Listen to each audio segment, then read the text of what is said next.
TNT Urdu voice میں خوش آمدید۔ آئیں آج کی کہانی سنتے ہیں۔ جس پر مجھ کو اتنا اعتماد تھا، اس نے اپنی تبدیلی دوسرے شہر میں کروا لی اور میں آج بھی اس کا انتظار کر رہی ہوں۔ اب تو مجھ کو پائی پائی جمع کرنے کی ایسی عادت ہو گئی ہے کہ کپڑے بوسیدہ ہوں مجھے پرواہ نہیں ہوتی۔ جب چپل گھس جاتی ہے، سہیلیاں زبردستی دوسری جوتی لا کر پہناتی ہیں۔ کبھی چٹنی سے روٹی کھا لیتی ہوں اور کبھی بھوکی سو جاتی ہوں۔ آفس خاصا دور ہے، پھر بھی پیدل چل پڑتی ہوں۔ کرایہ بچانے کو یا پھر کبھی بس مل جائے تو اس میں چڑھ جاتی ہوں۔ حالانکہ میں آفیسر بن چکی ہوں، ملازمت پرانی ہے، تبھی کوئی کچھ نہیں کہتا۔ ساتھ کام کرنے والے سبھی جانتے ہیں کہ یہ پاگل ہے اور ناکنجوس۔ میرا حلیہ دیکھ کر نئے آنے والے ہنستے ہیں تو پرانے کولیگ ان کو سمجھا دیتے ہیں کہ ان کو کچھ مت کہو۔ یہ مجبور ہے، اس کو پائی پائی جوڑنے کی یہ عادت پڑ چکی ہے، قرض اتارنا ہے اس نے کسی کا۔ کون جانے منیر میرا کون تھا کہ جس کی خاطر میں نے اپنی ایک خیالی دنیا آباد کر لی۔ وہی منیر جو کبھی ہماری گلی میں رہا کرتا تھا۔ ہم ہمیشہ ساتھ رہے، ہوش سنبھالنے سے جوانی تک اکٹھے پلے بڑھے اور پروان چڑھے۔ انگور کی جنگلی بیل کی طرح ہماری محبت صاف ستھری تھی۔ آخر اس محبت کے چرچے محلے میں ہونے لگے۔ اس کی ماں میری اماں کی سہیلی تھی، میں انہیں بڑی خالہ کہا کرتی تھی۔ انہوں نے جو محلے میں ہمارے بارے میں سنا تو اماں کے پاس آ گئیں۔ میری ماں حیران ہونے کی بجائے مسکرا دی اور کہنے لگیں، اگر محبت کسی لڑکے اور لڑکی میں ہو جائے اور معاملہ اپنے ہی گھر کا ہو تو تمہارا کیا خیال ہے؟ ان کو کیا سزا دینی چاہیے؟ عمر بھر کے لیے ایک بندھن میں باندھ دینا چاہیے اور کیا؟ خالہ نے جب یہ جواب دیا میری اماں کی ہنسی چھوٹ گئی۔ میں دروازے کی اوٹ سے ان کی باتیں سن رہی تھی، تبھی میرا سارا وجود ہنس پڑا۔ ایسی خوش قسمت لڑکیاں تو کم ہی ہوتی ہیں کہ جو کسی کو چاہیں اور ان کی شادی بغیر کسی دشواری کے اس سے طے ہو جائے۔ میں نے جو اپنے کانوں سے سنا تھا وہی منیر سے کہہ دیا۔ وہ بھی زور سے ہنس پڑا تھا۔ بولا، اچھا تو تجھ نکمی سے شادی کرنا پڑے گی، چلو کر لوں گا۔ میرے ابا کا انتقال ہو چکا تھا جب ہم سب چھوٹے تھے۔ مجھ سے بڑا بھائی بڑی مشکل سے کالج پڑھ پایا تھا، پھر اس کو بیرون ملک جانے کا شوق چڑھ گیا۔ وہ مزید تعلیم کے بہانے لندن گیا تھا، ہم اکیلے رہ گئے، مگر بڑی خالہ کا گھر ساتھ تھا، اس وجہ سے ہم نے کبھی خود کو اکیلا نہ جانا۔ وہ روز منیر کو ہمارے گھر بھیج دیتی تاکہ اماں کو کوئی سودا سلف منگوانا ہو تو منگوا لیں۔ خالہ نے بیٹے کے ذمہ یہ کام لگا دیا تھا کہ صبح شام وہی ہمارے باہر کے کام کرے گا۔ اس بہانے سے وہ روز آ جاتا اور جس بات سے میں چڑھتی وہی بات روزانہ اماں سے کہتا، خالہ آپ نوشی کو پڑھنے سے ہٹا لیں، اب یہ بڑی ہو گئی ہے، گھر سے باہر نہ بھیجا کریں۔ اس کو پڑھنے کا شوق ہے بیٹا، میں روکوں بھی تو نہ مانے گی، پھر پڑھائی سے روکنا اچھا بھی نہیں، یہ پڑھائی ہی تو کام آتی ہے برے بھلے دنوں میں۔ میں غصے سے جل بھن کر کہتی، تمہیں کیا حسد ہے مجھ سے، کیوں نہ پڑھنے جاؤں؟ تم نے کون سا بینک میں آفیسر لگ جانا ہے؟ لگوں گی میں آفیسر، تم دیکھ لینا، لکھ کر دیتی ہوں تم کو میں۔ ارے بھائی، نوکری کرنا بڑے دل گردے کا کام ہے، اور پھر تم کو کیا ضرورت پڑی ہے؟ تمہارا بھائی لندن کمانے گیا ہوا ہے، وہ وہاں جو بھی چاکری کرے تم لوگوں کو تو خرچہ بھجواتا ہے نا۔ مجھ کو بھائی کی کمائی سے نہیں جینا، خود کروں گی میں نوکری، وہ بھی بینک میں۔ نہ جانے کون سی گھڑی تھی کہ اللہ نے سن لی۔ ایسی بات میں نے منہ سے نکالی کہ واقعی پھر نوکری عمر بھر کو میرے گلے پڑ گئی۔ ایک روز اچانک بھائی جان کے دوست نے لندن سے اطلاع دی کہ شہباز کا ایکسیڈنٹ میں انتقال ہو گیا ہے۔ یہ خبر بجلی بن کر ہم پر گری، تبھی تو کہتے ہیں کہ کسی گھڑی کی کہی بات کب پوری ہو جاتی ہے۔ میری 2 چھوٹی بہنیں تھیں جو پڑھ رہی تھیں اور بھائی بھی ابھی چھوٹا تھا۔ سارے کنبے کا بوجھ مجھ پر آن پڑا۔ کہاں تو اماں میرے جہیز کے جوڑ ٹانکنے کی فکر میں تھی اور کہاں اب ہر وقت اخبار آگے کر کے کہتی کہ دیکھو تو شبانہ ذرا اگر کہیں نوکری کی جگہ خالی ہو تو درخواست دے دو، ابھی تیری خالہ کو بھی جلدی نہیں ہے، تیری بہنیں میٹرک کر لوں تو تیرے ہاتھ پیلے کر دوں گی۔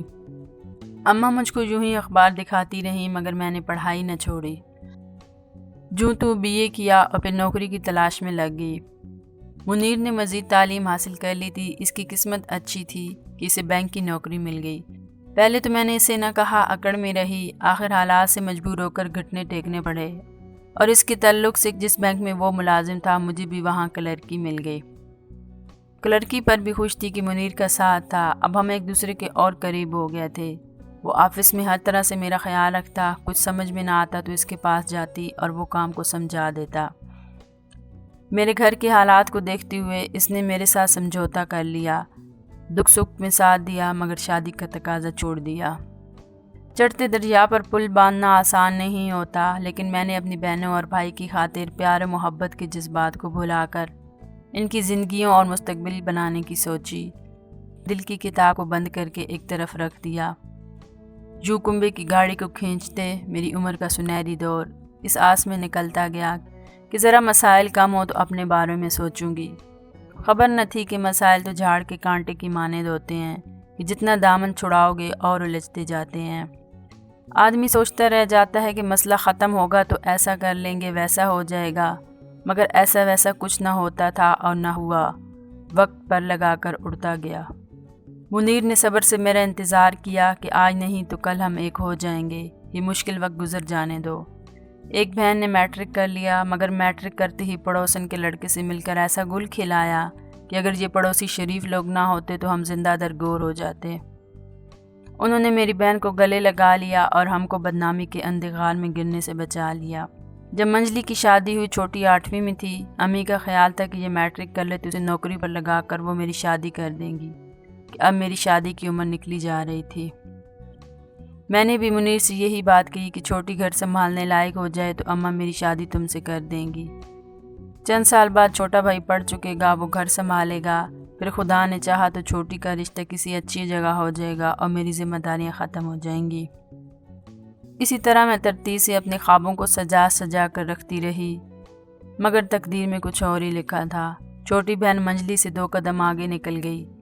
2 سال 8ویں میں لگا دیے، پتہ چلا کہ وہ بھی گلی کے ایک لڑکے کی محبت میں گرفتار ہے اور سارا وقت بجائے پڑھنے کے اسی چکر میں برباد کرتی ہے۔ ماں نے جھٹ پٹ اسی لڑکے سے چھوٹی کی شادی کر کے سر سے بلا کو ٹال دیا، مگر میری عمر کے کچھ اور حسین برس ماضی کے اندھیروں کی طرف کھسک گئے۔ منیر اپنا مستقبل بنانے میں لگا تھا۔ اس نے بینک میں ترقی کے لیے 2 امتحان پاس کیے اور کلاس 1 آفیسر ہو گیا، اس کو دگنی ترقی مل گئی۔ میں بہنوں کو سیٹ کرنے کے چکر میں اس سے بہت پیچھے رہ گئی۔ اب وہ بھی اس طرح طویل پلاننگ سے اکتا گیا تھا، میری طرف توجہ دینی چھوڑ دی۔ ملتا تو مجھ سے پہلے کی طرح تھا، مگر اس کا دھیان کسی اور جانب تھا۔ میں اس سے شکوہ کرتے بھی ڈرتی تھی کہ انتظار تو میں ہی اس کو کروا رہی تھی۔ یوں 8 طویل برس گزر گئے۔ منیر اب بینک مینیجر کے عہدے پر فائز تھا۔ میں نے بھی ایک امتحان پاس کیا، کچھ ترقی پائی، مگر ابھی آفیسر کے عہدے سے دور تھی۔ گھر کے مسئلے مسائل ہی کم نہ ہوتے تھے کہ پڑھائی کی طرف دھیان دیتی اور مجھ پر ترقی کی راہ کھلتی۔ آخر وہ سنہری دور آ ہی گیا۔ چھوٹے بھائی نے تعلیم مکمل کر لی اور اس کو ملازمت بھی مل گئی۔ والدہ اور گھر کی ذمہ داری اس پر تھی۔ اب میں اپنے بارے میں سوچ کر فیصلہ کر سکتی تھی۔ میں نے ایک دن منیر سے بات کی کہ اب میرے گھر کے حالات سدھر گئے ہیں، تم اپنی امی کو بھیج کر شادی کی تاریخ پکی کر دو۔ سمجھ رہی تھی کہ اس کے کان میرے انہی بولوں کے منتظر ہیں، مگر حیرت ہوئی جب اس نے کہا کہ نوشی پہلے تمہارے حالات ٹھیک نہ تھے اور اب میرے حالات بدل گئے ہیں۔ کیوں؟ تمہارے حالات کو کیا ہوا ہے؟ اب تو تم بڑے آفیسر ہو، تم کو کون سی مشکل آن پڑی ہے؟ کہنے لگا کسی ناگہانی ضرورت کی وجہ سے قرض لے لیا تھا، پہلے وہ اتارنا ضروری ہے۔ کچھ دن رکو، پھر اس مسئلے پر بات کریں گے۔ برس اور گزر گیا، منیر نے بات نہ کی۔ ایک روز میں نے پھر سے کوریدا کہ اب کیا معاملہ ہے، اگر کوئی بات ہے تو کم از کم مجھ کو تو آگاہ کرو۔ کہا کہ بتایا تو تھا کہ قرض لیا تھا، کیا ابھی تک قرض نہیں اترا؟ آخر کتنا قرض لیا تھا اور کتنا دینا لینا باقی رہتا ہے؟ 50,000 باقی ہیں، پلاٹ لیا تھا، پھر اس پر گھر بنانا شروع کر دیا تمہارے لیے، تم رہو گی نا اس میں؟ ان دنوں 50,000 کی رقم بڑی ہوا کرتی تھی۔ میں نے کہا بھائی کی نوکری ہو گئی ہے، میری تنخواہ تم لے لیا کرو، اس طرح قرض اتر جائے گا۔ نہیں، تم خود ہی ہو سکے تو جمع کرتی رہو، جب 50,000 پورے ہو جائیں تو مجھے دے دینا، میں یکمشت قرضہ اتار کر جان چھڑا لوں گا۔ میں نے ہمت نہ ہاری اور شام کو ٹیوشن پڑھا کر اپنا خرچہ نکالنے لگی۔ تمام تنخواہ جوڑتی رہی کہ اس سے ایک پائی نہ اٹھاؤں گی۔ اماں روپے مانگ لیتی تو ٹیوشن فیس جو ملتی ان کو دے دیتی اور خود پرانے جوڑوں میں گزارا کرتی، اپنی ذات پر خرچ کرنا حرام سمجھتی۔ اس طرح 4 سالوں میں رقم اکٹھی کر پائی اور سب روپے جو میں نے اس عرصے میں جوڑے تھے منیر کے حوالے کر دیے۔ جب اس نے روپے لے لیے تو اپنا تبادلہ کروا لیا اور اسلام آباد چلا گیا۔ مجھ کو یہ نہ بتایا کہ اس نے کئی برس ہوئے خفیہ شادی کر لی تھی اور اب تو وہ 3 بچوں کا باپ تھا، اور میں ایک خوبصورت گھر کے خواب میں کئی 50,000 اس کی نظر کر چکی تھی۔ یہ بات اس نے اپنی ماں تک چھپائے رکھی۔ وہ آفس سے چند گھڑی کو گھر جاتا اور اس کے بعد کام کا کہہ کر والدین کے گھر سے سسرال چلا جاتا، جہاں اس کی بیوی اور بچے رہتے تھے۔ ماں بیچاری سیدھی سادی عقل کی تھی، ان کو یہی بتا رکھا تھا کہ ایک اور جگہ پارٹ ٹائم جاب کرتا ہوں، رات 10 بجے تک وہاں ڈیوٹی دیتا ہوں، رقم اکٹھی کر رہا ہوں تاکہ شادی سے قبل اپنے پلاٹ پر نیا بنگلہ بنوا سکوں۔ بنگلہ تو اس نے بنوا لیا مگر اسلام آباد میں، اور اس میں مجھے نہیں بلکہ اپنی بیوی اور بچوں کو لے جا کر بس گیا۔ منیر کے چھوٹے بھائی کو ایک روز اس کے دوست کے ذریعے اصل حقیقت کا علم ہوا تو گھر والوں پر بات کھلی، تب مگر بہت دیر ہو چکی تھی۔ مجھ کو مگر اس کھلی حقیقت پر یقین نہ آتا تھا۔ کہتی تھی کہ کسی نے یوں ہی اڑائی ہے، منیر ایسا نہیں ہے، وہ میرے ساتھ دھوکہ نہیں کر سکتا۔ میں نے یوں ہی اس کے انتظار میں 5 سال گزار دیے کہ جب اس نے میرے انتظار میں اتنے برس گزارے تو اب اگر مجھ کو انتظار کرنا پڑا ہے تو کیوں نہ کروں۔ مگر افسوس میری امیدیں رائے گاں گئی۔ میں نے آخر 7 برس بعد منیر کو اس کی بیوی بچوں کے ساتھ دیکھ لیا۔ امی وفات پا گئیں اور گھر میں بھابھی آ گئی۔ دونوں بہنیں اپنے گھر کی ہو چکی تھی اور میں زندہ تھی تو بس اپنے خوابوں کی ترتیب بدلنے کو کہ جن کو جینے کا سہارا بنا لیا تھا۔ ایک دن میں آفس کے کسی کام سے اسلام آباد گئی، وہاں مجھے منیر ملا، مجھ سے معافی مانگی اور کہا تم نے بہت دیر کر دی۔